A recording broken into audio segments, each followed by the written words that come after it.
በኢዮብ መጽሐፍ እሱን አይደለም ማካፈለው፣ ግን በኢዮብ መጽሐፍ ውስጥ እንደዚህ የሚል ቃል አለ።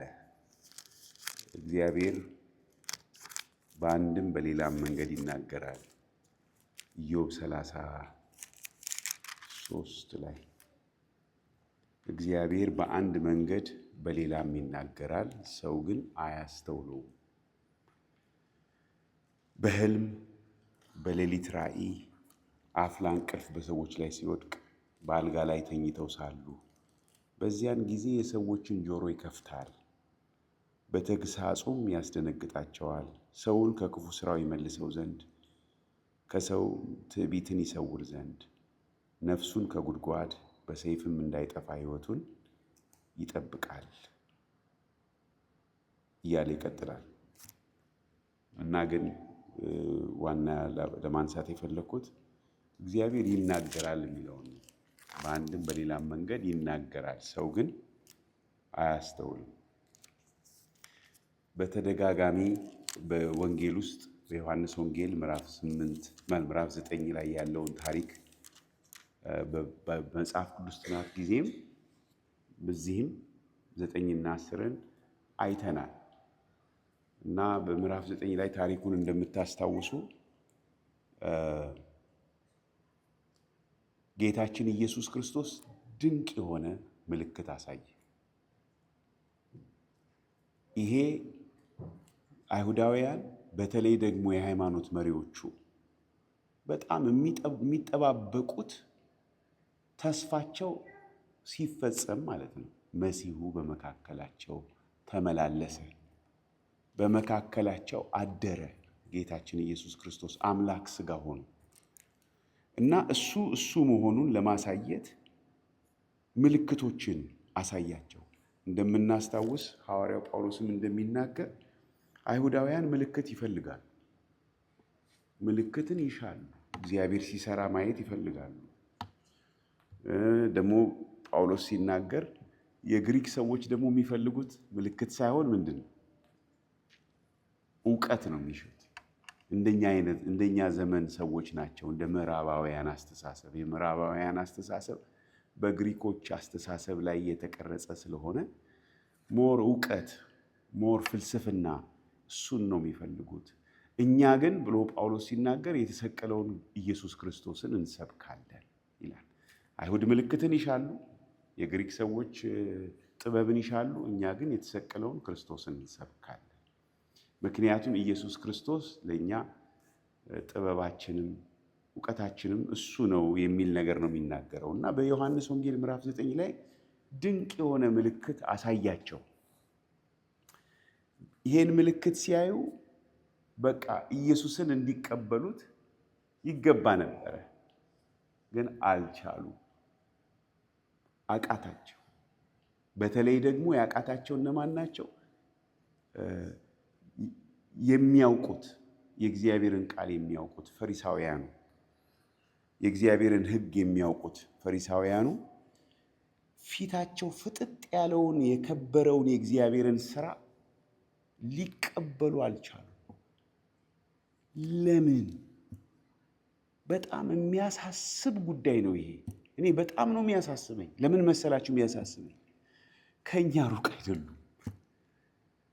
ፈሪሳውያን እንደኛ ናቸው። ኤልያስም እንደኛ ሰው ነበረ የሚለውን እንወደዋለን፣ ያዕቆብ ላይ ያለው።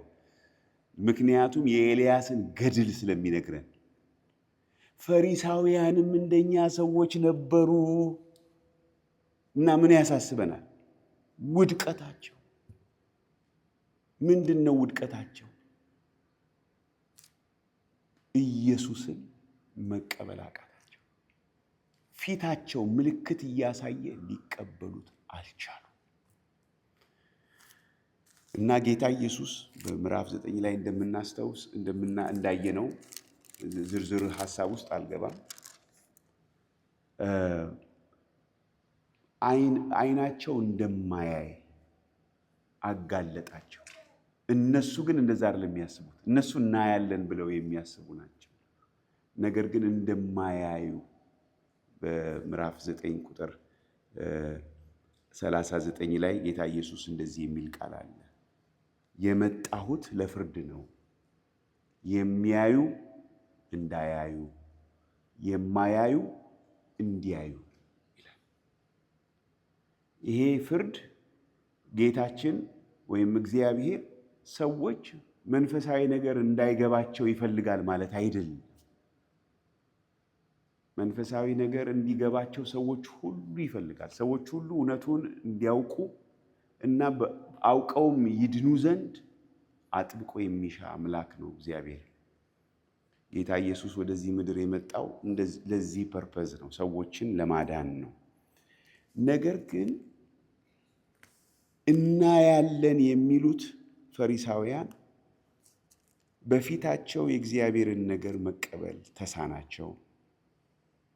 ከዚህም የተነሳ ጌታን ኢየሱስን ሲቀበሉት አናይም። ዛሬ የማካፈላቸው የዕብራውያን መልእክት ውስጥ ነው። የዕብራውያን መልእክት የተጻፈው ለአይሁዳውያን፣ አይሁዳውያን ግን ያዩ አይሁዳውያን፣ ያመኑ አይሁዳውያን። እንዴት አስቸጋሪ እንደሆነ ለፈሪሳውያኖቹ እንዴት እንደከበዳቸው አይተናል። ዮሐንስ ወንጌል ምዕራፍ 9 ላይ ልክ ይሄ ምዕራፍ 9 ላይ አይኑ እንደተፈወሰው ሰው መንፈሳዊ አይናቸው ለተፈወሰላቸው አይሁዳውያን ነው የዕብራውያን መልእክት የተጻፈው። ካዩ በኋላ ባዩት ነገር ጸንተው እንዲኖሩ ለማሳሰብ። ምክንያቱም ዛሬ አይተናል ማለት ነገም እናያለን ማለት አይደለም። ዛሬ ያየነውን እውነት ያየነው ብርሃን እስከ መጨረሻው ድረስ ቅድም ሲጸለይ ሰምተናል። በእህታችን ውስጥ እስከ መጨረሻው ድረስ መሄድ እንድንችል ለማሳሰብ ነው የዕብራውያን መጽሐፍ የተጻፈው። ዕብራውያን ምዕራፍ 10 ላይ ባለፈውም ጊዜ ዕብራውያን ምዕራፍ 12 አይተናል። ዕብራውያን ምዕራፍ 10 ላይ ዕብራውያን ውስጥ እንዲህ ወዲህ ወደዛ እየተመላለስኩ ነው የማካፈለው። ዕብራውያን ምዕራፍ 10 ላይ እንደዚህ የሚል ነገር እናያለን። ቁጥር 35 በጌታ በኢየሱስ ክርስቶስ ስም አነባለሁ። እንግዲህ ታላቅ ብድራት ያለውን መዳናችሁ ድፍረታችሁን ይላል። በአዲሱ መደበኛ ትርጉም ላይ መታመናችሁን ነው የሚለው። ታላቅ ብድራት ያለውን መታመናችሁን ወይም ድፍረታችሁን አትጣሉ። የእግዚአብሔርን ፈቃድ አድርጋችሁ የተሰጣችሁን የተስፋ ቃል እንድታገኙ መጽናት ያስፈልጋችኋልና ይላል። ትላንትና ወንድም ሶሎሞን ጋር በስልክ እያወራን አንድ ቪዲዮ ልኬልሃለሁ አለኝ። ቪዲዮ ስለምን መሰላችሁ? አላየሁትም፣ ግን ቪዲዮውን ባየው ጥሩ ነበር፣ ለዛሬ ያግዘኝ ይሆናል ብዬው ነበር። ቪዲዮ የአፍሪካ የእግር ኳስ ቲሞች ደህና ሄደው መጨረሻ ላይ ለምንድን ነው የሚሰነካከሉት የሚል እንደ አናሊሲስ ነው። የሆነ ሰው የሰጠው አናሊሲስ ነው። በቃ ሄደው ደግሞ እንግዲህ ኳስ ለማታዩ ይቅርታ፣ ግን ሀሳቡን ልንገራቸው። ምን እየሆነ ነው? እያሸነፉ ለምሳሌ 2-0 እየመሩ ወደ መጨረሻ ይጠጉና ከዛ በኋላ 3-2 ይሸነፋሉ ባለቀ ሰዓት። አንዴ አይደለም ሁለቴ አይደለም፣ በተደጋጋሚ ደግሞ ይሄ የላክልኝ ቪዲዮ ከ1980s ጀምሮ ያለ ጣጣ ነው የሚል ነው። እንግዲህ ዳታውን እያየ ምንድን ነው መጨረሻ ላይ ስንክልክል የሚሉበት የሚል። እኔ ስለሱ አይደለም አሁን ዛሬ ላወራ የፈለግኩት፣ ስለ መጽናት። በቃ መጽናት። እኔ ምን አልኩት ለሶሎሞን፣ እየተሸነፈ የነበረው ቲም እየተሸነፈ መሆኑ የፈጠረበት ስትሬስ ወይም ጭንቀት፣ ስጋት እያሸነፈ የነበረው ቲም በቃ ልጨርስ ነው ከሚለው ስጋት ያነሰ ነበረ። ለዚህ ነው የተሸነፉት አልኩት። ይሄ እኔ ግምገማ ነው። ማለት ማሸነፉ ራሱ ጭንቀት ውስጥ ከተታቸው። እያሸነፉ መገኘታቸው፣ የዓለም ዋንጫን ያሸነፈውን ቲም እያሸነፉ 80 ደቂቃ ላይ መድረሳቸው፣ ወቸው በቃ 15 ደቂቃ ነው የቀረን ልናሸንፍ ነው የሚለው ስትሬስ ይህንን ማኔጅ ማድረግ ስላቃታቸው ነው አልኩት ለሰለሞን። በእርግጥም ይመስላል ነገሩን ስታዩት እነኛ 15 ደቂቃ ነው የቀረን 2 ጎል ገብቶብናል ብለው ከሚጨነቁት በላይ እነኚህ በቃ ጨረስ ነው በቃ 2 አግብተናል የሚለውን ማኔጅ ማድረግ ስላቃታቸው ተሸንፈው ይሆናል የሚል የራሴን ሐሳብ ሰጠው። ጥሩ መጀመር ያው ደስ ይላል፣ ጥሩ መሄድ ግን መጨረስ ነው አሁን የሚፈለገው፣ እስከ መጨረሻው ድረስ መድረስ እና የዕብራውያን አማኞች በጣም ጥሩ ነበር አካሄዳቸው። ወንጌል በራላቸው። ከዛ በኋላ ስለ ወንጌል በግላቸው ደግሞ መከራም ከሚቀበሉም ጋር በመተባበር መከራንም ተቀበሉ። ንብረታቸው ሁሉ ተዘረፉ ይላል እዚህ ዕብራውያን መልእክት ውስጥ እናገኘዋለን። እስከዛ ድረስ በእምነታቸው የጸኑ ነበሩ። ግን ይሄንን መልእክት እንዲጽፍ ይሄንን የጻፈው ሰው እርግጠኛ ማን እንደሆነ አናውቅም። ጳውሎስ ነው የሚለው አሉ፣ ሌላም ነው የሚለው አሉ። ግን እሱ አይደለም ቁም ነገሩ። ይሄን የጻፈው ሰው በቃ የጀመሩትን ነገር እስከመጨረሻ ማድረስ እንዲችሉ ለመምከር ለማበረታታት የተጻፈ ነው። ምናልባት አሁን ወደኛ አመጥተን ብናስበው እግዚአብሔር ይመስገን ቅድም እንደዘመር ነው እስካሁን መድረሳችን፣ እዚች ሰዓት ላይ ስለደረስን እግዚአብሔር ይመስገን። በቤቱ ስላለን፣ በጌታ ስላለን፣ ጌታን ስላልተውን፣ ወደ ኋላ ስላላፈገፈግን እግዚአብሔር ይመስገን። ያፈገፈጉ ሰዎች ታውቃላችሁ፣ ወደ ምላችሁ ከጌታ ማለት ነው፣ ከቤተ ክርስቲያን አይደለም። ከጌታ ያፈገፈጉ የምታውቋቸው አሉ። ስለ አንድ አሁን እኛ መካከል ይመጣ የነበረ ወንድም በቀደም ለታ አንድ ሰው ጠየቅኩኝ። ድሮ ይመጣ ነበር ከዛሬ 15 ዓመት በፊት። እንትናን ታገኘዋለህ? አገኘዋለሁ አለኝ። እንዴት ነው በመንፈሳዊ ነገር ላይ? እሱ ላይ እንኳን ምንም የለም አለኝ። አውቃ አፈገፈገ ማለት ነው። የወንድማችን እዚህ መካከላችን የነበረ ነው። ስሙን በጠቅስ የምታውቁት ሰው ነው። እና ያኔ ግን የነበረው ቅናትና ደስታ በመካከላችን ራሱ በነበረ ጊዜ ደስ የሚል ነበር። ያ ወንድም እንደዚህ ብዙ ሰዎች ይሆናሉ። የዕብራውያን መልእክት የተጻፈላቸው አማኞች እንደዚህ አይነት ሁኔታ ውስጥ የሆነ የተንገዳገዱ እንደነበሩ አስቦ ነው የጻፈላቸው እና ብዙ ማሳሰቢያ ውስጡ አለ። ከሰማነው ነገር ለምሳሌ አንዳንዱን ማሳሰቢያ ባንብላችሁ እዚህ ዕብራውያን ምዕራፍ 2 ላይ እንደዚህ ይላል። የሰማችሁት ነገር ከሰማነው ነገር ምናልባት እንዳንወሰድ ለእርሱ አብልጠን ልንጠነቀቅ ያስፈልገናል ይላል። ከሰሙት ነገር ፈቀቅ እንዳይሉ የሰሙት ሰማያዊ ቃል እንደሆነ ራሱን ጌታን ኢየሱስ ክርስቶስን እንደሰሙ በምዕራፍ 1 ውስጥ ይናገርና ከሱ ፈቀቅ እንዳንል ልንጠነቀቅ ያስፈልጋል ይላቸዋል። ሄደን ደግሞ በምዕራፍ 3 ላይ ደግሞ ስንመለከት ሌላ ማስጠንቀቂያ እናያለን። ምን የሚል ነገር ነው የሚናገረው? ቁጥር 13 ላይ ከእናንተ ማንም በኃጢአት መታለል እልከኛ እንዳይሆን፣ ከቁጥር 12 ጀምሮ አነባለሁ። ወንድሞቼ ሆይ ምናልባት ሕያው እግዚአብሔርን የሚያስክዳችሁ ክፉና የማያምን ልብ ከእናንተ በአንዳችሁ እንዳይኖር ተጠንቀቁ። ከእናንተ ማንም በኃጢአት መታለል እልከኛ እንዳይሆን ዛሬ ተብሎ ሲጠራ ሳለ በእያንዳንዱ ቀን እርስ በርሳችሁ ተመካከሩ፣ የመጀመሪያ እምነታችንን እስከ መጨረሻው አጽንተን ብንጠብቅ የክርስቶስ ተካፋዮች ሆነናልና ይላል።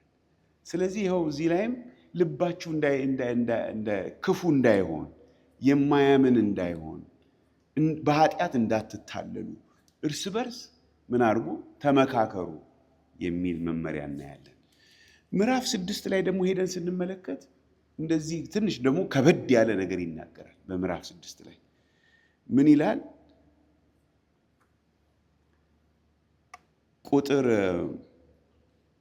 4 ላይ አንድ ጊዜ ብርሃን የበራላቸውን ሰማያዊውንም ስጦታ የቀመሱትን ከመንፈስ ቅዱስም ተካፋዮች ሆነው የነበሩትን መልካሙን የእግዚአብሔርን ቃልና ሊመጣ ያለውን የዓለም ኃይል የቀመሱትን በኋላም የካዱትን እንደገና ለንስሐ እነርሱን ማደስ የማይቻል ነው። ለራሳቸው የእግዚአብሔር ልጅ ይሰቅሉታልና ያዋርዱትማልና። ብዙ ጊዜ በእርሷ ላይ የሚወርደውን ዝናብ የምትጠጣ መሬት፣ ለሚያርሷትም ደግሞ የምትጠቅምን አትክልት የምታበቅል ከእግዚአብሔር በረከትን ታገኛለችና። ግን በአንጻሩ እሾህ ኩርንችት ግን ብታወጣ የተጣለች ናት፣ ለመረገምም ትቀርባለች፣ መጨረሻዋ መቃጠል ነው። ቋንቋው ከባድ ነው አይደል? ይህን ክፍል ታስታውሳላችሁ። ከባድ ነው። ግን ምን ይላቸዋል? ያበረታታቸዋል። ቀጥሎ ስለ እናንተ ግን ወዳጆች ሆይ ምንም እንኳን እንዲህ ብንናገር ይላል፣ ከበድ አድርገን ብንናገርም ማለት ነው፣ አብልጦ የሚሻለውና ለመዳን የሚሆነው እንዲሆንላችሁ ተረድተናል። እግዚአብሔር አይረሳም፣ አገልግሎታችሁን አይረሳም፣ ያሳያችሁትን ፍቅር አይረሳም እያለ ደግሞ ሲያጽናናቸው እናያለን። ታያላችሁ እንዴት እያስጠነቀቀ ግን እያበረታታ ነው። ምክንያቱም ልክ ይሄ የማፈግፈግ ነገር ልባቸው፣ ነፍሳቸው ወደ ኋላ የማለት ወደፊት ሳይሆን ወደ ጌታ ሳይሆን ወደ ኋላ የማለት ነገር በሕይወታቸው እንደነበረ እናያለን። ከዛ ደግሞ ሌላ እዚሁ ሄደን ስንመለከት ወደ ምዕራፍ 10 ላይ ምን ይላል? ቁጥር 26 ላይ የእውነትን እውቀት ከተቀበልን በኋላ ወደን ኃጢአት ብናደርግ ከእንግዲህ ወዲህ ስለ ኃጢአት መስዋዕት አይቀርልንምና ይላል። አሁን ይህንንም በአውደ ምንባቡ መረዳት አለብን። ምን እያላቸው ነው? እግዚአብሔር ስለ ኃጢአት አንድን መስዋዕት፣ የዘላለም መስዋዕት በጌታችን በኢየሱስ ክርስቶስ አድርጎልናል። በዚህ በአንዱ መስዋዕት የዘላለም ምን ሆናችኋል ይላል? ፍጹማን ሆናችኋል ይላቸው።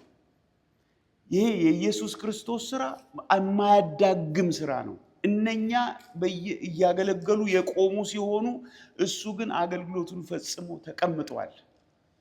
ጠላቶቹ ከእግሩ በታች እስኪደረጉ ድረስ እየጠበቀ ነው።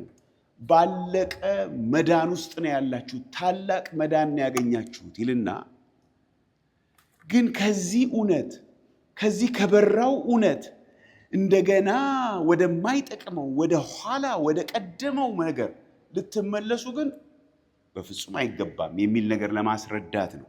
የእውነትን እውቀት ከተቀበልን በኋላ ወደን እንደገና ኃጢአት ብናደርግ፣ ወደን ከእግዚአብሔር ፈቀቅ ብንል፣ ከሰማነው መልእክት ፈቀቅ ብንል ሌላ መስዋዕት እኮ የለም። ያንኑን አንዱን መስዋዕት ነው የረገጣችሁት ነው የሚላቸው። ዝቅ ብሎ ምን ይላል? ቁጥር 29 ላይ የእግዚአብሔርን ልጅ የረገጠ የተቀደሰበትን የኪዳኑን ደም እንደ ርኩስ ነገር የቆጠረ የጸጋውን መንፈስ ያክፋፋ፣ ሌላ ምንም የሚቀረው ነገር የለም፣ ቁጣና ጥፋት ብቻ ነው። ምክንያቱም ለእኛ ተስፋችን በእግዚአብሔር ልጅ በፈሰሰው ደሙ በቅዱስ መንፈስ ውስጥ ነው የሚለውን ሲያበረታታቸው እናያለን። ይሄን ካለ በኋላ ነው እንግዲህ ምን ይላቸዋል? ቁጥር ቅድም መጀመሪያ ስጀምር ያነበብኩት ታላቅ ብድራት ያለውን ድፍረታችሁን አትጣሉ። ይህን እምነታችሁ ታላቅ ብድራት አለው። ኢየሱስን ማወቅ፣ ኢየሱስን ማመን በጣም ታላቅ ብድራት አለው። ዛሬ ላይመስለን ይችላል። ዛሬ ስናይ ኑሯችንን የተለያየ ፈተናዎች ስላሉ በሕይወታችን የኑሮ ፈተና፣ የጤና ፈተና፣ ልዩ ልዩ ፈተና ስላለን በክርስቶስ ባለጠጎች መደረጋችንን እንደ ተራ ነገር ልንቆጥረው እንችላለን።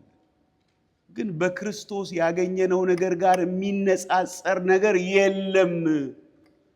አንገታችሁን ቀና አድርጋችሁ ልትመላለሱ ይገባችኋል እያላቸው ነው እነኚህን የአይሁዳውያን አማኞች። እናንተ ዛሬ ምንም ነገር ይሁን በሕይወታችሁ እያላቸው ነው። ምንም ነገር ይሁን እናንተ እኮ በክርስቶስ ባለጠጎች ተደርጋችኋል። በክርስቶስ እኮ በሰማያዊ ስፍራ ባለ በረከት ሁሉ ተባርካችሁ እሱን እኮ እየጠበቅን ነው። ያስጀመረን የሚያስፈጽመን ኢየሱስን እየጠበቅን እኮ ነው ያለነው። በመካከል እንዳትንገዳገዱ የሚል መመሪያ ነው የሚሰጣቸው። ድፍረታችሁን አትጣሉ ብሎ የእግዚአብሔርን ፈቃድ አድርጋችሁ የተሰጣችሁን የተስፋ ቃል እንድታገኙ ይሄ የምትጠብቁትን እንድታገኙ መጽናት ያስፈልጋቸዋል። መጽናት 80ኛው ደቂቃ ላይ ደርሰው ኳስ ተጫዋቾቹ አቃታቸው። አሁን ከዚህ በኋላ ስንት ዓመት ብንኖር ነው እንደው በእድሜ እንኳን ቢቆጠር እስቲ ያስቡት። ስንት ዓመት እንደው ቢኖር ነው አሁን ከዚህ በኋላ ከዚህ 50 ዓመት እኮ ብዙዎቻችን አንኖርም ከዚህ በኋላ። እንደው ዝም ብዬ ላስረዝመው ብዬ ነው 50 ያደረኩት። መጀመሪያ 100 አሰብኩና 100ም አይሆን ነገር ነው።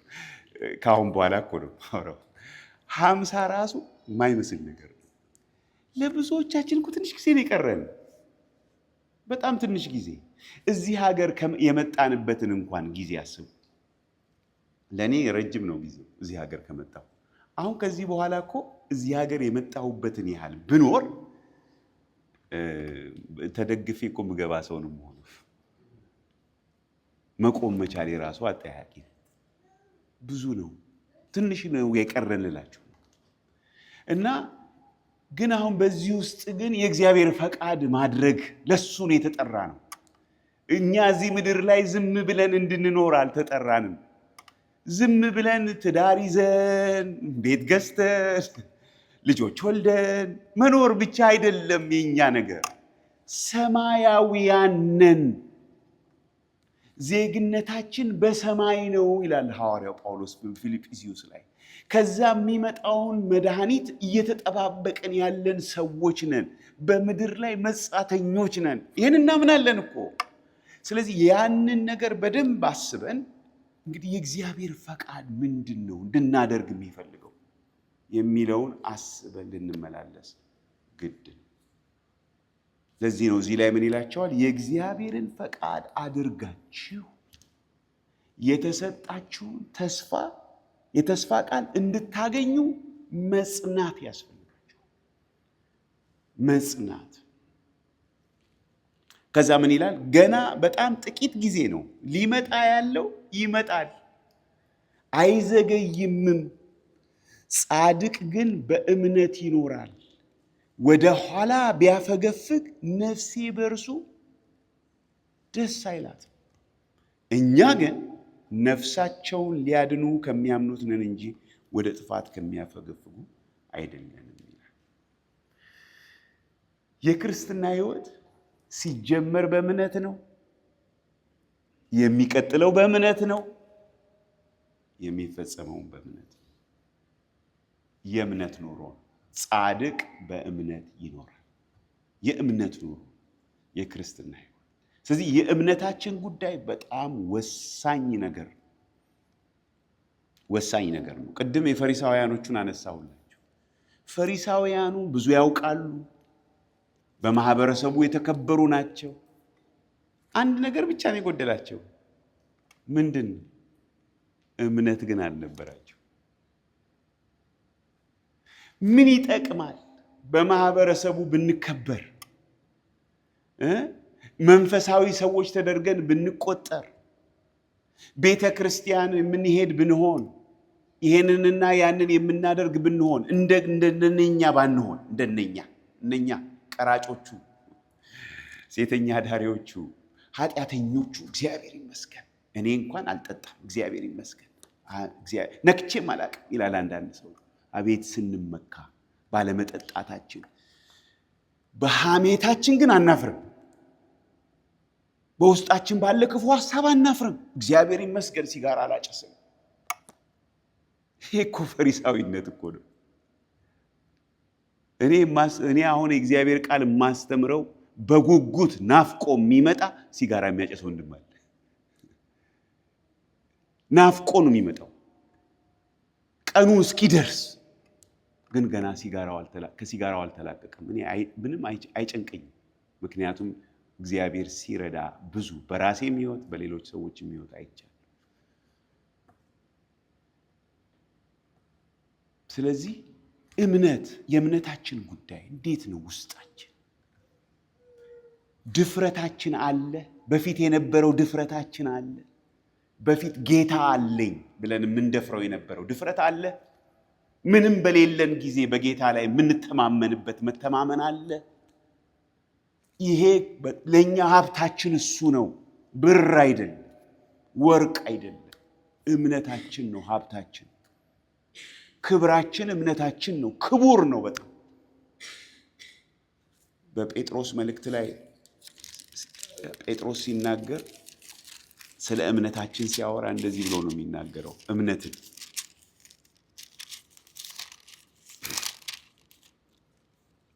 በሁለተኛ ጴጥሮስ ምዕራፍ 1 ላይ እንደዚህ ይላል፣ በአምላካችንና በመድኃኒታችን በኢየሱስ ክርስቶስ ጽድቅ ካገኘነው ጋር የተካከለ የክብርን እምነት ላገኙ። የክብር እምነት፣ ክቡር እምነት። እምነታችን ክቡር ነው፣ ሀብታችን ነው። እንዴት ነው? እሱ አለ ወይ? ላልቷል ወይ? ላልቷል ወይ? ቅድም ባነበብነው ላይ ከእናንተ ማንም ክፉና የማያምን ልብ በአንዳችሁ እንዳይኖር ተጠንቀቁ ይላል። ምን እናርግ? በዚህ ነገር ይሄ ድፍረታችን እየጨመረ እንዲመጣ እንደ ጳውሎስ እስከ መጨረሻ ድረስ እንዴት ድፍረቱ እንደ ጸና እናያለን። ሃይማኖትን ጠብቄያለሁ፣ ሩጫውን ፈጽሜያለሁ፣ በፊቴ የድል አክሊል ተዘጋጅቶልኛል፣ እርሱን እቀበላለሁ እያለ ነው የወጣው አይደል ሐዋርያው ጳውሎስ። እንዴት ነው እኛስ እንደዛ መሆን የምንችለው? እንዲሁ በመመኘት ብቻ አይሆንም። የእግዚአብሔር ቃል የሚሰጠን መመሪያዎች ምንድን ናቸው? የዕብራውያን ጸሐፊ በመንፈስ ቅዱስ ተመርቶ ለእነኚህ አማኞች ምን ምክር ነው የሰጣቸው?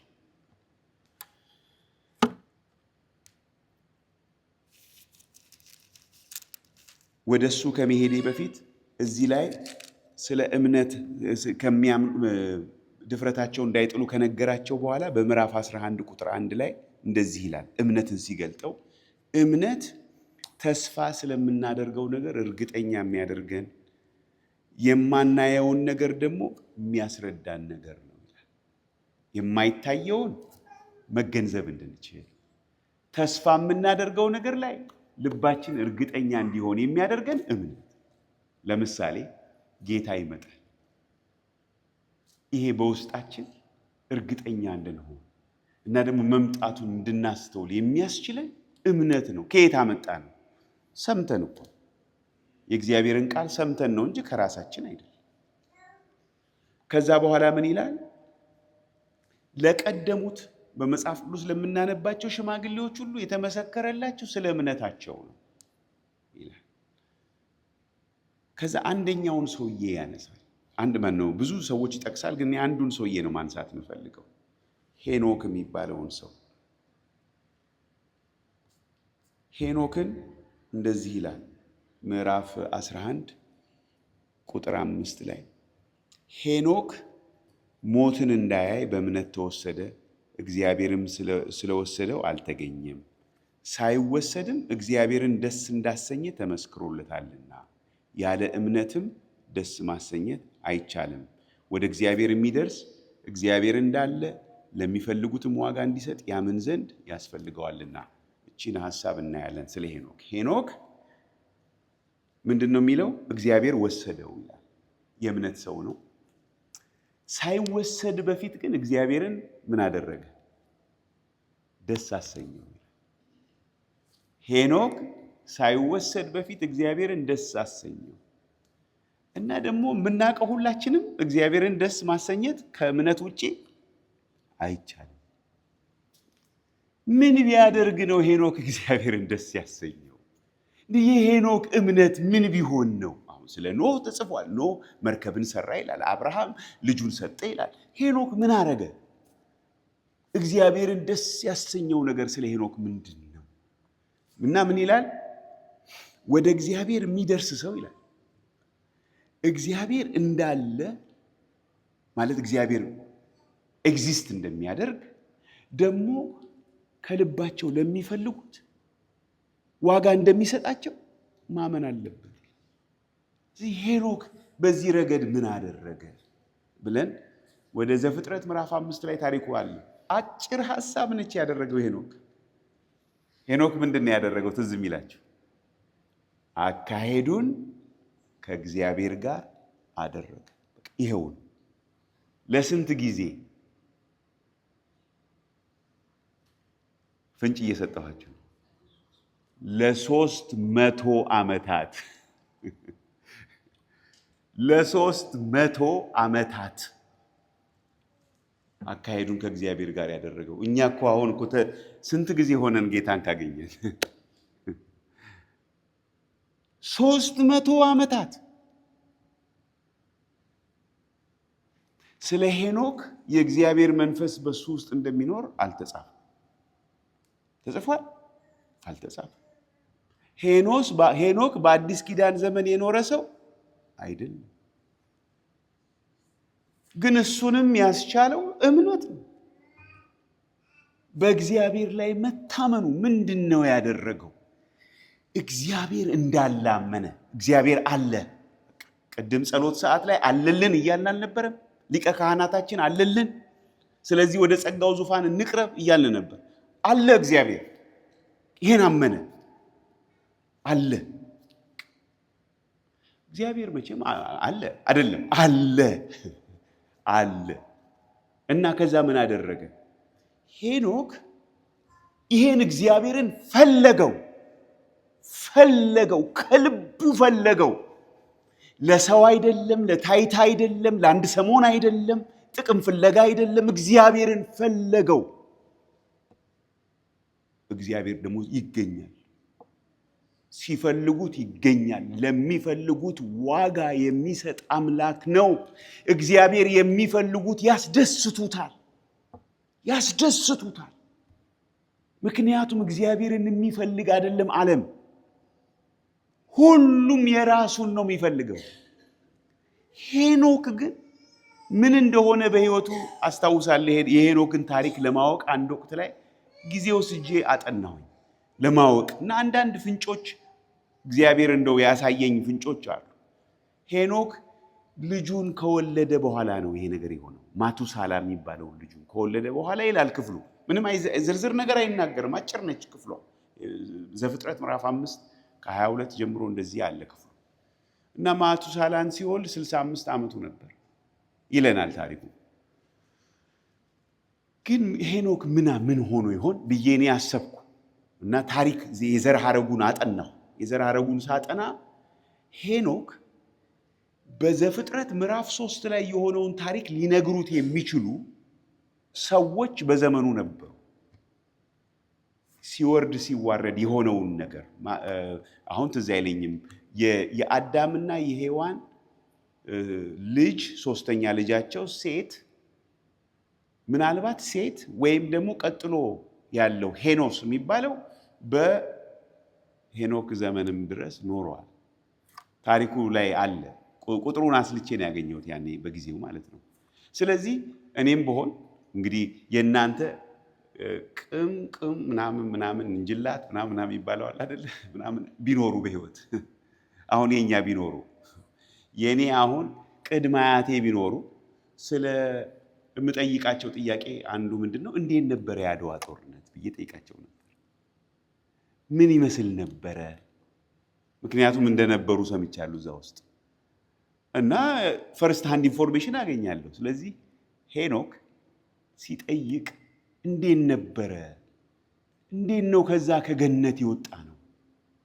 ምን ተፈጠረ እያለ ሳይጠይቅ አይቀርም። አልተጻፈም። እና ይሄን ነገር ሲያስብ ይሄ አምላክ በዘፍጥረት ምዕራፍ 3 ላይ የምናየው አምላክ አዳምና ሔዋን እግዚአብሔርን ባልታዘዙ ጊዜ ዞር በሉልኝ ከዚህ ያለ አምላክ ነው እንዴ? አይደለም። እነሱ በተሸሸጉበት ፍለጋ የመጣ አምላክ መሆኑን አይቷል። እነሱ ናቸው እንጂ ከእግዚአብሔር የሸሹት፣ እግዚአብሔር ግን ወደ እነሱ የሚሄድ አምላክ። አዳም ወዴት ነህ እያለ የመጣው እሱ መሆኑን ሲሰማ ምናልባት አልተጻፈም ብያቸዋል፣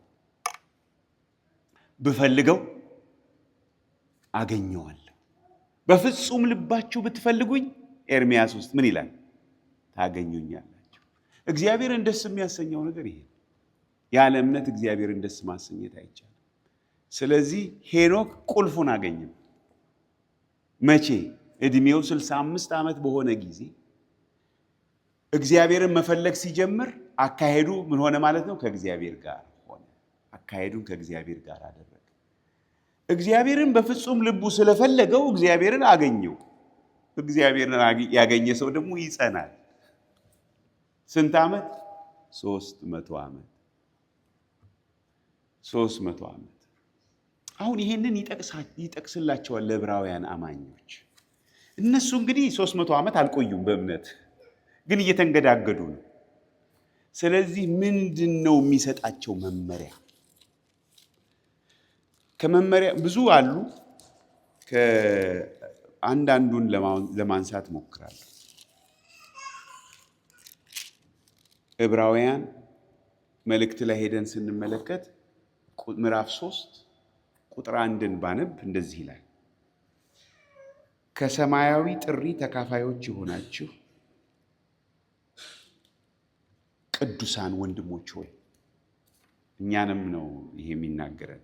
ከሰማያዊው ጥሪ ተካፋዮች የሆናችሁ ቅዱሳን ወንድሞች ሆይ። እንደው እቺን ብቻ እንኳን ብናስብ የእግዚአብሔርን ቃል ቀስ እያልን ብናላምጥ ይሄ ራሱ ይባርከን። የሰማያዊ ጥሪ ተካፋዮች መሆናችን።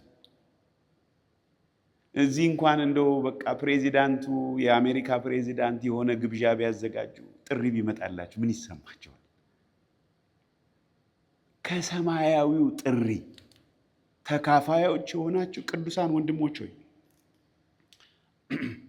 የሃይማኖታችንን ሐዋርያና ሊቀ ካህናት ኢየሱስ ክርስቶስን ምን አድርጉ ነው የሚለው?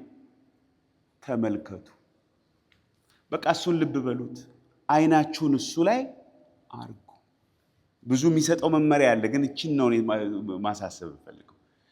ኢየሱስ ላይ አይኖቻችሁን ኢየሱስ ላይ የሃይማኖታችን ሐዋርያው መልእክተኛው ሃይማኖታችንን የደረሰው የጀመረው መሰረቱ እሱ ነው። ደግሞ ሊቀ ካህናቱም እሱ ነው ይላል። ሊቀ ካህናት የሚለው ኮንሴፕት በጣም ትልቅ ኮንሴፕት ነው። ለአይሁዳውያኖች የሚገባቸው ነገር ነው። በእግዚአብሔርና በሰው መካከል የሚቆም ማለት ነው። በእግዚአብሔርና በሰው መካከል ለሕዝቡ እየራራ የሚያስፈልገውን አገልግሎት የሚሰጥ ማለት ነው። ለሕዝቡ እየራራ ለሕዝቡ ምሕረት የሚያደርግ ለሕዝቡ የሚያስፈልገውን ነገር እንዲያገኙ በእግዚአብሔር ፊት የሚቆምላቸው ማለት ነው። የኛ ኢየሱስ ነው ይላቸዋል። እሱን ተመልከቱት።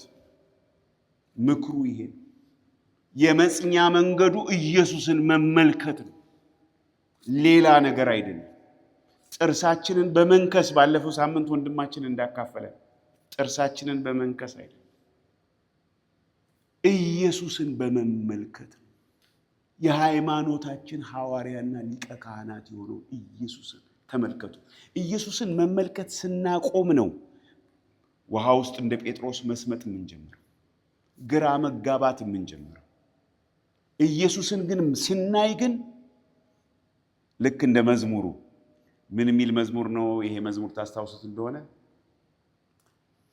አይኖቼ ወደ አንተ ሲቀኑ ወደ አንተ ሲቀኑ ወደ አንተ ሲቀኑ ኢየሱስ ቀናልኝ መንገዴ ብሩህ ሆነ ቀኑ ብሩህ ሆነ ቀኑ። ይሄ ነው መንገዱ።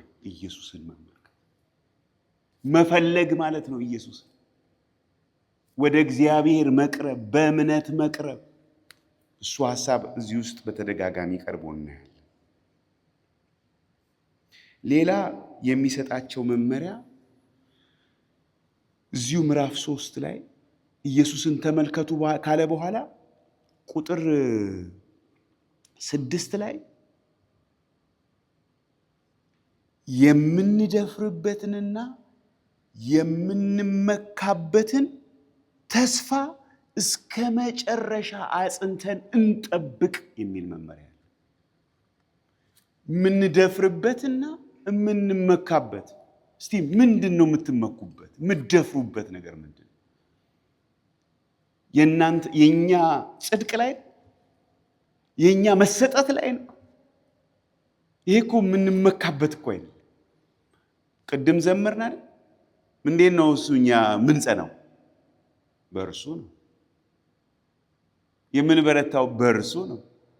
ስለዚህ የምንደፍርበትና የምንመካበት ተስፋ እሱን እስከ መጨረሻው አጽንተን ብንጠብቅ ኢየሱስ የታመነ ነው የሚል ነው ሐሳቡ እዚህ ውስጥ ያለው። ሌላው ቁጥር 7 ላይ እዚህ ምዕራፍ 3 ቁጥር 7 ላይ ከ7 ጀምሮ ባለው ክፍል ውስጥ ግን እኔ የምፈልገው ቅድም ያነበብኩት ቁጥር 12 እና 13 ላይ ልባችሁ ክፉና ማያምን እንዳይሆን ተጠንቀቁ የሚል መመሪያ። የማያምን ክፉ ልብ ማንም እንዳይኖረው ቅድም የፈሪሳውያኖቹን አንስተናል። አሉ የሉም፣ እናያለን ይላሉ አያዩም። ይሄ በጣም አስጊ ነው። ያ አይኑ የተፈወሰ ሰውዬ ግን ምንም አያውቅ፣ የሥነ መለኮት ዕውቀት የለውም። ራሱ ኢየሱስ የእግዚአብሔር ልጅ መሆኑን እንኳን ገና ሳያውቅ አመክንዮው ግን የበራለት። እናንተ ከየት እንደሆነ አታውቁም፣ የኔን ግን አይኖች ከፈተ። እግዚአብሔር የኃጢአተኞችን ጸሎት አይሰማም፣ እሱ ግን ይኸው ያደረገውን አያለሁ። እርሱ በእርግጥ የእግዚአብሔር አፍ ነው እያለ ሲናገር እናያለን። እነሱ ያልታያቸው። ከዛ በኋላ ኢየሱስ አግኝቶት የእግዚአብሔርን ልጅ ታውቀዋለህ ሲለው አላውቀውም ማለት። ማን ነው እሱ? የምታየኝ እኔ ነኝ አለው። ጊዜም አልፈጀበትም፣ ሰገደ። ኦልሬዲ ይሄ ሰው ፊዚካል አይኑ ብቻ አይደለም የበራው፣ ውስጡም በርቶ ስለነበረ በቃ ወዲያው። ስለዚህ የምንመካበት የምንደፍርበት ተስፋ የሚታይ ነገር አይደለም ይላል ጳውሎስ በሮሜ ምዕራፍ 8 ላይ። የሚታይ ነገር አይደለም፣ ወደፊት የሚሆን ነገር ነው። እውነተኛ ተስፋ ይሄ ዝም ብሎ አንድ የሆነ ሰው የሰጠን ቃል ምናምን ካለ እሱ አይደለም ተስፋ። እንደዚህ ባለጠጋ ትሆኛለሽ ምናምን የሚል ተልካሻ ነገር ይዛችሁ ከሆነ ብትጥሉት ይሻላችኋል። የትም አያደርሳችሁ፣ ብትጥሉት ይሻላል። እውነተኛው ተስፋ የማይለወጥ በክርስቶስ የተሰጠው ተስፋ ራሱ ክርስቶስ ነው ተስፋችን ይላል ቲቶ ላይ። ተስፋችን ነው፣ የተባረከው ተስፋችን ነው የኢየሱስ መምጣት ይላል። ስለዚህ ይሄንን ነገር እስከ መጨረሻ አጽንተው እንዲጠብቁ ይመክራቸዋል በምዕራፍ 3 ላይ። ሌላ የሚመክራቸው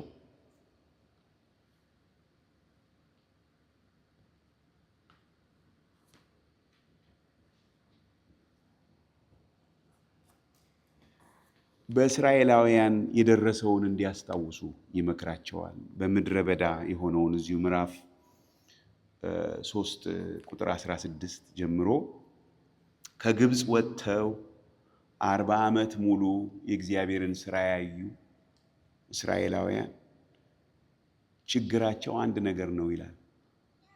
ምንም እንኳ ከእግዚአብሔር ሕዝብ ጋር ከእግዚአብሔር ጋር የእግዚአብሔርን ድንቅ ስራ እያዩ ቢሆንም እግዚአብሔርን ግን አላመኑትም ነበር ይላል። አጃቢ ነበሩ እንጂ በትክክል ከእግዚአብሔር ጋር ኮኔክትድ አልነበሩ።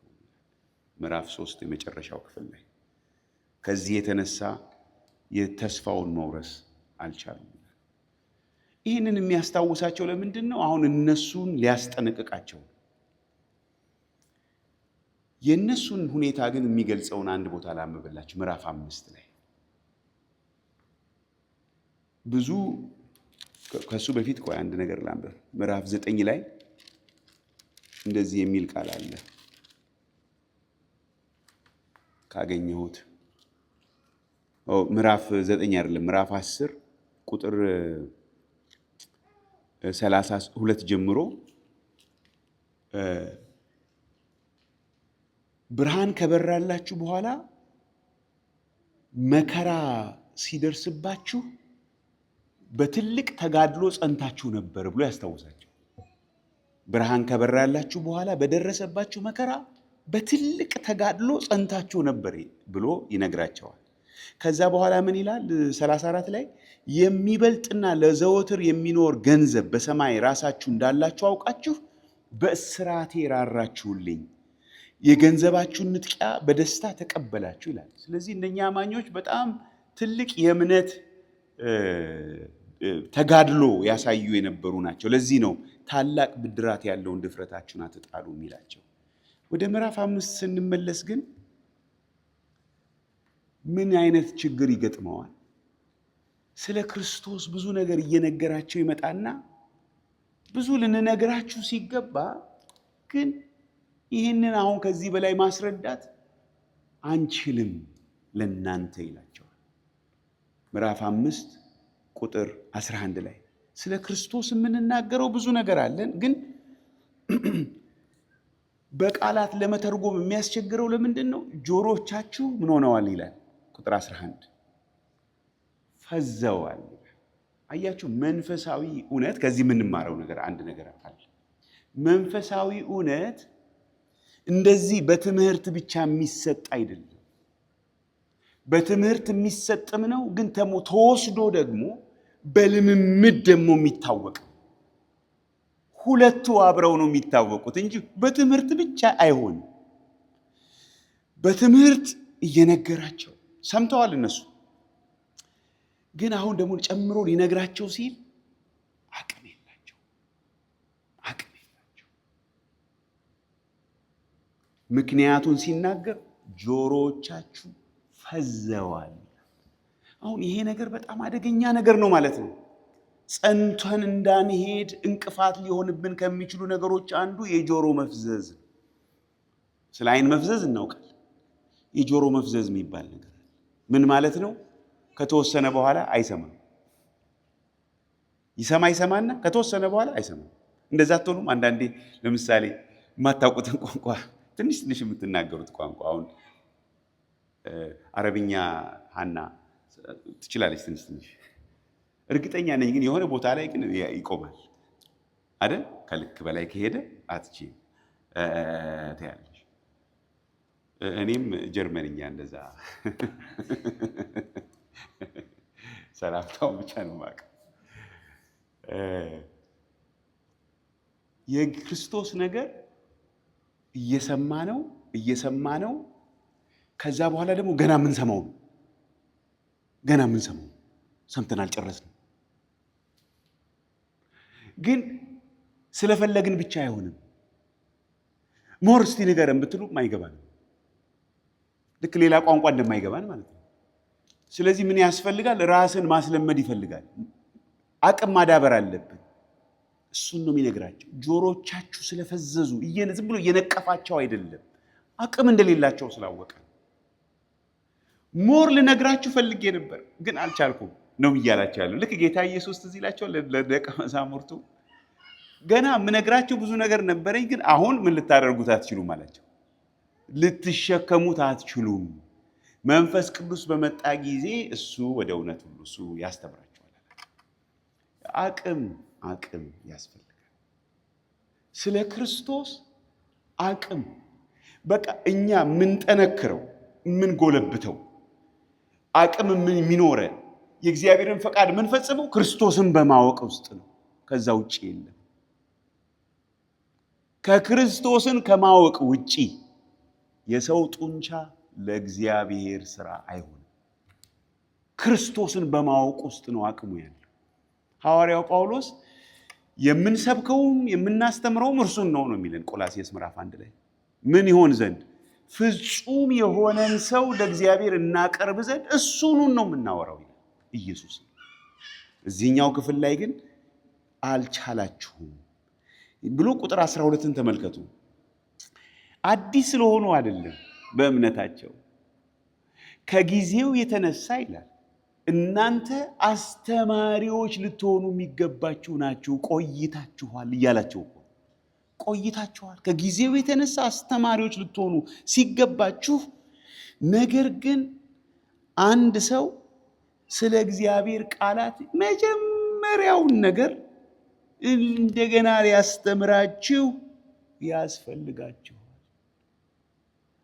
እንዴት ነው ይቻላል? አሁን እንደው በዘመድ ብታልፉ፣ አሁን ትምህርት ቤት እንደው በዘመድ አንድ ጥሩ አስተማሪ ቢኖራችሁ፣ ዘመድ ማለት ነው አጎት ቢኖራችሁ፣ አንደኛ ክፍል ወደ ሁለተኛ፣ ከሁለተኛ ወደ ሶስተኛ፣ ከሶስተኛ ወደ አራተኛ በቃ 96 98 87 ምናምን እያደረገ እየሞላ ሪፖርት ካርዳችንን 8 ደረስን እና ቤተሰብ የሚያውቀው 8ኛ ክፍል እንደደረስን ነው።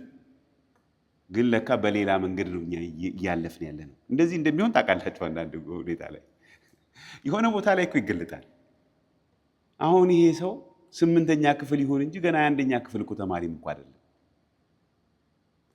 ይሄ ሰው ማወቅ ካለበት እንደገና መማር አለበት ማለት ነው። እሱን ነው የሚላቸው። ንብረታቸው እስኪዘረፍ ድረስ የጸኑ ሰዎች፣ መከራ ውስጥ ሁሉ እየተጋደሉ የነበሩ ሰዎች አሁን እንደገና ወተት ነው የሚያስፈልጋቸው ሲባሉ አይገርምም? እኔ ሰሞኑን ይሄ ነገር እያሳሰበኝ ነበር። ለምንድን ነው በወተት በደንብ ያልታነጸ እምነት ጠንካራውን ነገር ለመቀበል አቅም አይኖረውም፣ ይተፋዋል አይደል? አማን ይተፋል አይደል? ያልሆነ ነገር ስትሰጡት የሰለሞን ልጅ ሰሞኑን እኛ ጋር ነው ያለው እና ሲሰጠው ተለቅ ያለ ምግብ ይተፋዋል። ወተቷን ነው በደንብ የሚወስደው፣ ወተቷን በደንብ ይወስዳል። ከዛ በኋላ ደግሞ ተዳምጦ ምናምን የሚበላው። አሁን እኔ እሱን አልበላም። እኔ በደንብ የሚጋጥ ነገር ነው የምፈልገው አይደል? እናንተም እንደዛ ናቸው። መንፈሳዊው ነገር ላይ እሱን ነው የሚላቸው። ከጊዜው የተነሳ አስተማሪዎች ልትሆኑ ይገባችሁ ነበር፣ ነገር ግን የእግዚአብሔርን ቃላት መጀመሪያ ያለውን የሕፃንነትን ትምህርት እንዲያስተምራችሁ እንደገና አንድ ሰው ያስፈልጋችኋልና፣ የሚያስፈልጋችሁም ወተት ነው እንጂ ጠንካራ ምግብ አይደለም። ወተት የሚጋት ሁሉ ሕፃን ስለሆነ የጽድቅን ቃል አያውቅምና፣ ጠንካራ ምግብ ግን መልካሙንና ክፉን ለመለየት በስራቸው የለመደ ወይም ራሳቸውን ላስለመዱ ለፍጹማን ይላል ለበሰሉ ሰዎች ነው ማለት ነው። ለበሰሉ ሰዎች ራሳቸውን ላስለመዱ። ስለዚህ መንፈሳዊ ነገር ምንድን ነው? በተወሰነ ደረጃ እንደ ወተት ነው። እየጠጣን ደስ ይላል፣ እያረካን እያጠነከረን፣ ኒውትሪየንትስ አለ ውስጡ፣ ሚኔራልስ አለ፣ ቫይታሚንስ አለ። ተንኮል የሌለበት ነው ይላል የቃሉ ወተት አንደኛ ጴጥሮስ ምዕራፍ 2 ላይ። በድነታችን እንድናድግ የሚረዳ እሱ ነው። የክርስቶስ እውነት፣ የወንጌል እውነት፣ እሱን እየሰማን ግን ምን እንድናደርግ ይፈለጋል? ራሳችንን እንድናስለምድ። ውስጡ የምናስለምደው ነገር አለ፣ ምንለማመደው ነገር አለ። ምንድን ነው ምንለማመደው ነገር? እንደው ምንለማመደው ነገር በአንድ ቃል ቢጠቀለል፣ በአንድ ቃል ብዙ መዘርዘር ይቻላል፣ ግን በአንድ ቃል ቢጠቀለል ምን እንደሆነ ከዚህ ክፍል ውስጥ አሳያችሁ። ምዕራፍ 10 ላይ ምዕራፍ 4 ላይ አለ። በምዕራፍ 4 ልጀምር። ዕብራውያን ምዕራፍ 4 ላይ እንደዚህ ይላል።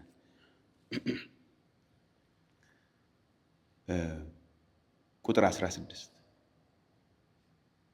እንግዲህ ምሕረት እንድንቀበል በሚያስፈልገንም ጊዜ የሚረዳንን ጸጋ እንድናገኝ ወደ ጸጋው ዙፋን በእምነት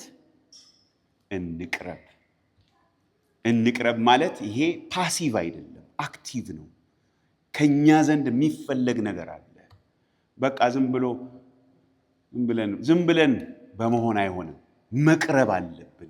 በእምነት በእግዚአብሔር ፊት መቅረብ አለብን። ሄኖክ እግዚአብሔርን እንደፈለገ እኛም እግዚአብሔርን መፈለግ አለብን። ምን ፍለጋ? ጸጋ ያስፈልገናል። ያላንተ ጸጋ እኔ አልችልም። ያቃተን ነገር አለ፣ የደከመን ነገር አለ፣ የከበደን ነገር አለ። እንዴት ነው ይሄንን የከበደንን ነገር ይዘን የምንዞረው? አይገባም፣ በፍጹም አይገባም። እሱ ኑ እያለ ሸክማችሁን በእኔ ላይ ጣሉ እያለ ሸክምን ሁሉ አስወግደን የሚለውን ባለፈው ሳምንት አይተናል። ምንድነው አሁን እኛ የከበደን? እንቅረብ ይላቸዋል። እንቅረብ። ካልቀረብን በስተቀር ግን ቀስ በቀስ ጆሮቻችን እየፈዘዙ ይመጣሉ። ይሄ ነገር ንግግሩ ከባድ ነው ማለት እንጀምራለን። ከባድ ሆኖ ግን አይደለም። የኛን ፈንታ ችላ ስላልን መቅረብ እንቅረብ ይላል። በእምነት በኮንፊደንስ እንቅረብ ይላል።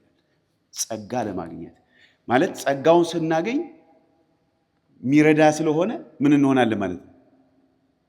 እንረዳለን፣ እንበረታለን፣ አቅም እናገኛለን። ጥበብ ጎሎን ከሆነ ጥበብ እናገኛለን።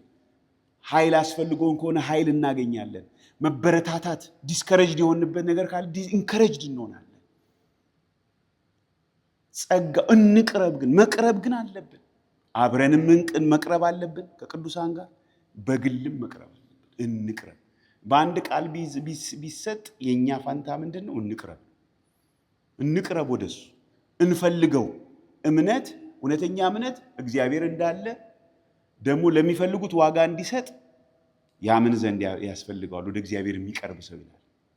ራሱ ወደ ቤተ ክርስቲያን ስንመጣ ሁሉ ውስጣችን እየቀረበ ነው መምጣት ያለብን።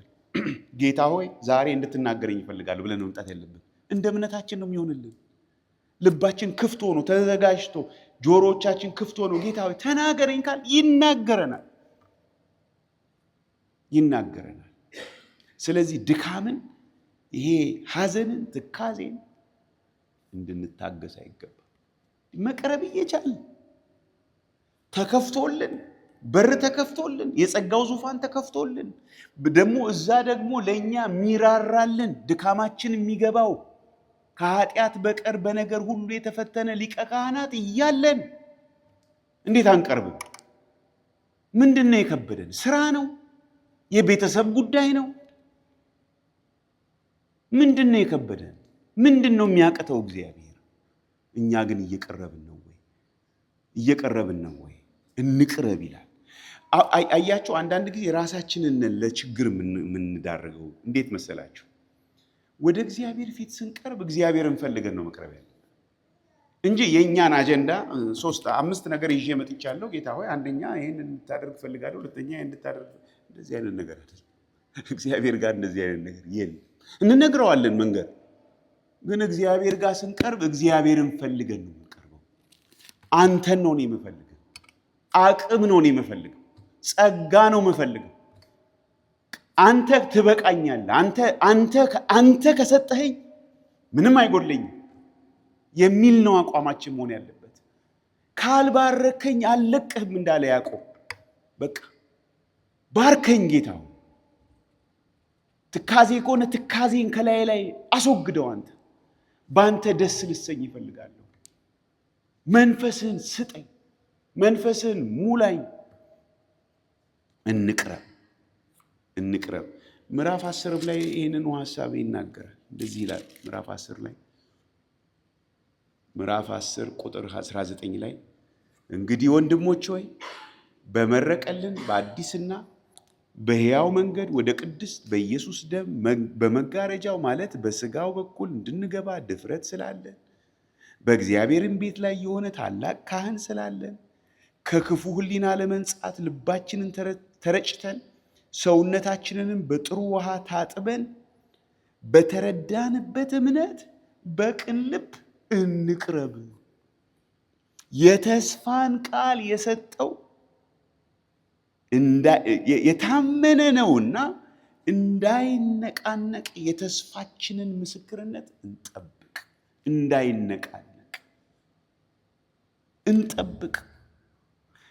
ከዛ በኋላ ይነግራል፣ ለፍቅርና ለመልካም ስራ እንድንተያይ እርስ በርሳችን እንተያይ።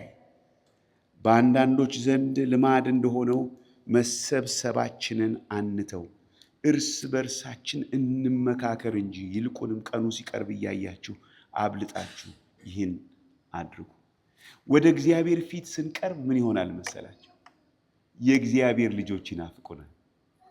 ቤተ ክርስቲያን ይናፍቀናል። ጌታን ባገኘን ጊዜ ቸርች ቢናፍቀን የነበረ እስቲ እጃችሁን ቸርች መሄድ። እኔ እንደዛ ነበር። ወላጅ አባቴ ያለ እኔ ሳልሰማ በለሌሎች ሄዶ አናግሮ ያውቃል። ምን ብሎ ነው ያናገራቸው? ኧረ ልጁን ምከሩት፣ እኔን ማለት ነው። እሱ እኮ አማኝ ነው በጊዜው። ምን መሰላቸው ምክሩ? አበዛው በየቀኑ ቤተክርስቲያን እያለ እና ምከሩት ብሎ ለአንድ ጓደኛዬ ምክር እንዲሰጡኝ ተናግሮ ነበር። ለምንድን ነው እንደዛ የሆነው? በቃ ውስጤ በቃ ወደ ቸርች ነው፣ ወደ ቅዱሳን፣ ወደ ህብረት፣ ወደ ቤተክርስቲያን የሚናፍቀው እሱ ነው። ያልተሰጠኝን ስራ ነበር። ሌሊት እኔን ምነግራችሁ እንዲያበረታታችሁ ነው። ሌሊት ይሄድና ያልተሰጠኝን ስራ ወንበር አስተካክላለሁ። ትምህርት ቤት ውስጥ ነበር የምንሰበሰበው። ወንበሩን አስተካክዬ ዲያቆናት ሲመጡ ተስተካክሎ ይጠብቃቸው። ማን አዞኝ እንደሆነ ፍቅሩ በቃ በሌሊት መገኘት ነው ፈልገው። አሁን እንደዚህ የሚያደርግ አንድ ሰው አለ መሀላችን። በሌሊት ቀደመችኝ። ዛሬም ጠዋት ቀድማለሁ ቀደመችኝ። ከሩቅ እህቶቻችንን ይዛ ቀድማ ትደርሳለች። እንደዚህ ይሄ ባይዘዌ አሁን እሷ በጣም ልዩ ምናምን እንዳይመስለን። ኖርማሉ ይሄ ነው። ኖርማል ነው ይሄ። አብኖርማሊቲ በበዛበት ኖርማሉ ክሬዚ ይመስላል። አይደለም። ኖርማሉ ይሄኛው። በቃ ወደ እግዚአብሔር ቤት እንሂድ ሲሉ ደስ አለ። ቃሉን እንስማ እንሂድ ሲሉ ደስ አለ። ለምን? ወደ ጌታ ስለምንቀርብ እኮ ነው። ወደ እግዚአብሔር ሕዝብ የማንመጣ ሰዎች እኮ ወደ ጌታ እንደማንቀርብ እኮ ምልክት እኮ ነው፣ ማሳያ እኮ ነው። ከጌታም እንደራቅን እኮ ማሳያ ነው። ምክንያቱም ወደ ጌታ ስንመጣ ልጆቹ ይናፍቁናል። ሳበኝ ከአንተ ኋላ እንሮጣለን። ሳበኝ እንሮጣለን። ወደ ጌታ የሚቀርብ ሰው እኛ ነው የሚለው እንጂ እኔ አይልም። እነሱ ይላል፣ ወንድሞቼ ይላል፣ እህቶቼ ይላል። የጌታ መንፈስ እንደዚህ ስለሆነ ማለት ነው። ስለዚህ እንቅረብ። እየቀረብን ግን ይህንን ወተቱን እየወሰድን ራሳችንን እናስለምድ። የምናስለምደው በመቅረብ ነው። በመቅረብ ውስጥ ነው ብዙ ነገር ያለው። በእግዚአብሔር ፊት ትካዜያችንን በእግዚአብሔር ፊት ማቅረብ እናስለምድ። ሸክማችንን ማራገፍ እናስለምድ። በእግዚአብሔር ፊት ድምፁን መስማት እንለማመድ። ጸጥ እንበል። ጸሎት ዋን ዌይ አይደለም፣ ቱ ዌይ ነው። ወደ እግዚአብሔርም እናቀርባለን ሸክማችንን። ዝም ብለን ደግሞ እግዚአብሔር እንዲናገረን ደግሞ ጸጥ እንላለን። እግዚአብሔር የተናገረንን ደግሞ በማስታወሻ ደብተር ላይ እንጻፍ። በጣም ወሳኝ ነገር ነው ይሄ። ምክንያቱም እግዚአብሔር እየመራን ስለሆነ አቴንቲቭ መሆን አለብን። ጥሩ ተማሪዎች መሆን አለብን። በዚህ ክፍል ላይ ዳተኞች ሆናቸዋል ይላቸዋል። ዳተኛ ማለት ስሎ ቱ ለርን ማለት ነው። ስሎ ቱ ለርን ይሄ በጣም በቃ የሆነ ልግመኛ ማለት ነው። መጀመሪያ ሰው ጌታን ሲያገኝ ምንድን ነው የሚያደርገው? አንዱ ደብተር ይይዛል፣ ኖት ይጽፋል። ከዛ እግዚአብሔር የሚናገረውን ይጽፋል። በቃ በጣም አቴንቲቭ ነው። በቃ የሆነ ሬዲ ነው። የሆነ ነገር የያዘ ይመስላል። የሆነ ፕሮጀክት ላይ ይመስላል። አስተውላችኋል? ከዛ በኋላ እየጠነከረ ሲመጣ ይመስለናል። እየበሰለ ሲመጣ እየተወው ይመጣል። መጽሐፍ ቅዱስም ይዘው መምጣቱን ይተዋል። ከዛ በቃ እስቲ ደግሞ ዛሬ ምንድን ነው የሚያወራው? እስቲ ሰምተነዋል ይሄኛውን። ከዛ ነው የሚያወራው። ኦኬ እያለ ይመስላል እየገባው፣ እየወረደ መሆኑን አያውቅም። የእግዚአብሔር ቃል የዛሬ ዓመት ከነበረን ጥማት ለእግዚአብሔር ቃል ዛሬ እየጨመረ ካልመጣ አደጋ ላይ ነን ወገኖች፣ አደጋ ላይ ነን። እየጨመረ የሚመጣ ነገር ለመሆኑ ትልቁ ማሳያ ዛሬ ያነሳ ነው ማን ነው? ሄኖክ 300 ዓመት። እኛ እኮ ለዚህ ለ30 እኮ ነው የተቸገርን ያለነው። 300 ዓመት እግዚአብሔር ይረዳናል። ጌታ ኢየሱስ ሊቀ ካህናታችን ሊያግዘን ሊረዳን አለ። እንቅረብ፣ ጸልይ።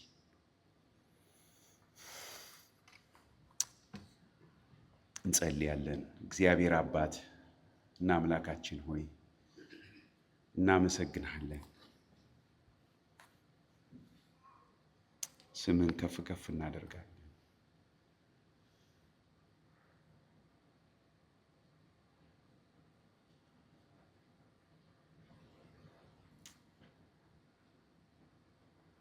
ያንተን እውነት እንድንሰማ ጆሮቻችንን ስለከፈትክልን የመዳንን ዕውቀት ስለሰጠህን በጌታ በኢየሱስ ክርስቶስ ስም እናመሰግናለን። አቤቱ ጌታ ሆይ አሁንም ወገኖቼንም እኔንም እንድትረዳን ዛሬ ስትናገረን እንድናዳምጥ ዛሬ ድምፁን ብትሰሙ ልባችሁን እልከኛ አታድርጉ ተብሎ እንደተጻፈ ዛሬ ስትናገር የሰማንህን ጌታ ሆይ አቤቱ ምላሽ እንድንሰጥ ወደፊትህ መቅረብ ቢሆን ጌታ ሆይ መሰባሰባችንን ጌታ ሆይ አብልጠን ማድረግ ቢሆን እግዚአብሔር አባት ሆይ አንተ የተናገርከንን እንድናስብ እንድንጽፈው ጻፈው እንደተባለ ዕንባቆም አንባቢው ይፈጥን ዘንድ ራእዩን ጻፈው እንደተባለ ጌታ ሆይ እኛ ራሳችን ጌታ ሆይ የተናገርከንን ይዘን መሮጥ እንድንችል ጌታ ሆይ እንዳንረሳው እንድንጽፈው የተናገርከንን ፕሬሸስ የሆነውን ያንተን ድምፅ እንድትረዳ በኢየሱስ ክርስቶስ ስም ጸልያለን። ክብር ሁሉ ለስምህ ይሁን በኢየሱስ ክርስቶስ ስም አሜን።